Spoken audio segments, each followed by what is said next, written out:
demonstration is going to show you how to make this beautiful card just using the JND 500 grand notched frame maker die set.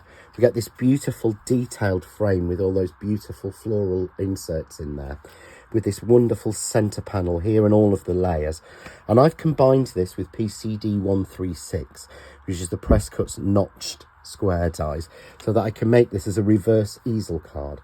So it stands up with a stand on the back, so you're not having to waste large pieces of card. We've simply cut two, but I'll show you through the demonstration how we've made this and how we've made all of the details. To make this card, we use a combination of JND 500 grand notched frames and PCD 136, which are the notched squares, but you can make it obviously without that.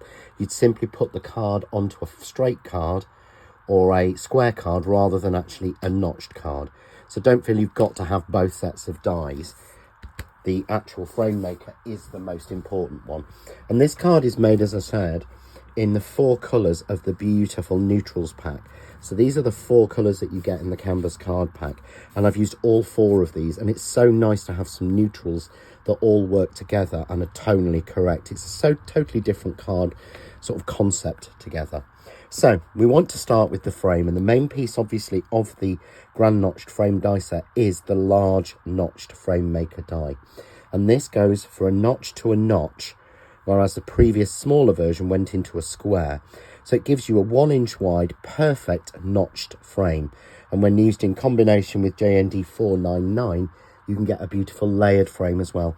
But in this one we just want to focus on this and using the panels and using the total die set. So the first thing we want to do is to cut ourselves our detailed frame. So I've got a piece here in the lightest colour from the neutrals pack, so it's almost like a stony colour. And all you do is take the die and pop it down, and then take each of the inserts and drop them in. And I simply tape each one down, and again you can place them, do all 4, you can do just one corner, you could do opposing corners. There's so much you can do, and of course you can use these together to make yourself a most beautiful pattern in the center of your card. So we'd simply put all 4 dies together just like this, just tape each corner, that's all you really need to do, and you would run that through your die cutting machine, and it will give you this beautiful delicate frame that we showed there. So there you will get that beautiful delicate frame with all of those flower outlines. So you could really go to town with paper piecing if you wanted to make something really truly stunning with this, and you've got that sort of level of patience, which I know, hoping one day I will have. So what I want to do now is to offset that colour, and obviously trying to tie that and cut it out would be an absolute nightmare. This is where the frame makers come in, because we simply take the frame maker die itself without the inserts, tape that down and run that through our die cutting machine, and that will give us the perfect back for that. Absolutely spot on. And then all we have to do is glue that exactly on top, and we have the perfect floral delicate detailed frame. So I've got one here that I've already glued, and what I've actually done is add a little mini pearl in the middle of each flower. It really adds to that intricacy. So there's our frame done, and we could obviously just frame a plain piece of card, frame a beautiful embossed panel. There's a lot we can do with that as a frame, but for the card we're making, we want to use the rest of the actual colours within here. So what I've got is I've taken all 4 colours from the canvas card pack, and I've cut myself a nice and simple 5.5 inch square of each of those 4. So we've got sort of the biscuit, then we've got the stone, then we've got the dove grey, then we've got the slate grey, and we're going to work backwards in the colours of those using the dies in the set. So we're going to start with just using the insert. So we don't use the outside line, we can use that for other projects and cards. Simply place that down, and on this first layer I want the centre to have the additional flower out of it. So simply take a long piece of tape, pick up your flower die, position it so that it matches. So if you can see here, it doesn't match. I'm going to rotate it round so that I've got exactly the same top and bottom pieces. And I'm going to tape that into the middle of this cream coloured piece of card. I'm going to run that through the die cutting machine and cut that out. And here we have that cut. So the next thing I want to do is to change to a different colour, and I want to cut the die without the circle in the centre.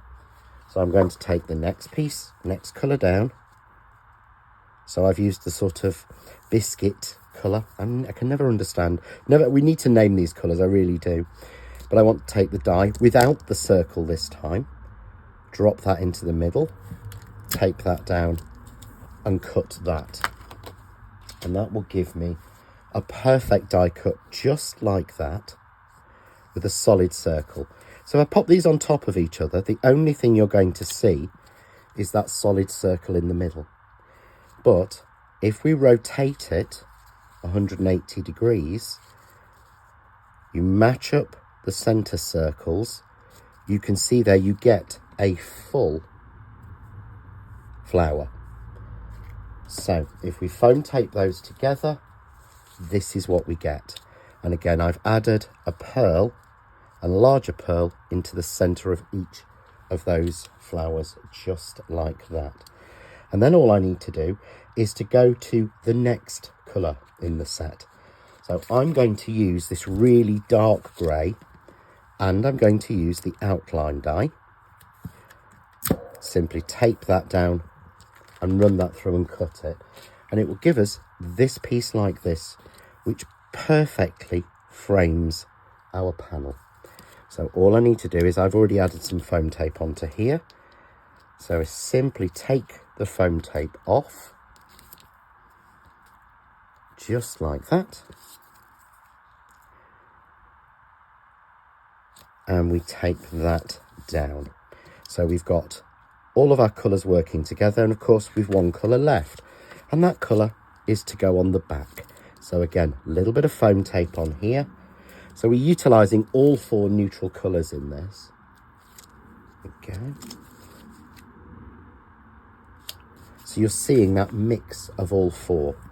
And then when we add our frame on top, suddenly it pops. We get that beautiful sort of vintage look to it. So again, foam tape added onto the back of here. I've just added a little bit of support because I took them a little bit too far. So obviously this is 5.5 inches. And our frame is 7-inch square. So we'll take those pieces off and we'll just frame it up. And it's so easy to frame up because you're matching notch to notch. So there is our finished sort of center panel. But of course, to finish it off, I want to make the sort of specialized easel card type thing we've done. So what I've done is brought in the press cut PCD 136 die set. So this is this set here, and I've taken the largest die and I've cut myself at the same time 2 panels exactly the same. So I'm going to take one of these and I'm simply going to fold it in half. I'm not scoring, I want to do it manually. So I want to pull back to the middle and fold out so I get it nice and even. I'm going to turn this panel over and I want to glue one side of this onto the back. And I would really recommend don't use tape unless using power tape. Use a good wet glue because you need maneuver time. You need to be able to make sure that that's not showing on the front and that you're happy. We close that, press it down, and there we get our little stand card, just like that. Absolutely perfectly, that still folds flat. It's a sort of inverted easel almost. I've then taken exactly the same die, because I want to keep within the colours, and cut out of this slate grey a simple square. Again, if you want to save card, you could die cut into the middle of this to give yourself pieces for another frame. So simply going to glue that down, and again, wet glue allows you to make sure that nothing's showing through as you can move it. And then we pop our frame on, and can you see that dark grey is then echoed on the back? So all we do, and again, when I'm sticking the card onto the card blank, I always use a wet glue. Gives me time to maneuver and it welds the pieces together. The wet glue will not come off, so I can match up the corners, make sure I'm happy and give it a good press down. And there we have our beautiful freestanding easel card or reverse easel card cut in all of those neutral tones. And all you need to do is decorate that with a bow, a sentiment, some ribbon or some flowers to match. If you'd like to see more ideas of using this die and many more dies within the John Next Door on Press Cut range, why not visit the John Next Door official page on Facebook.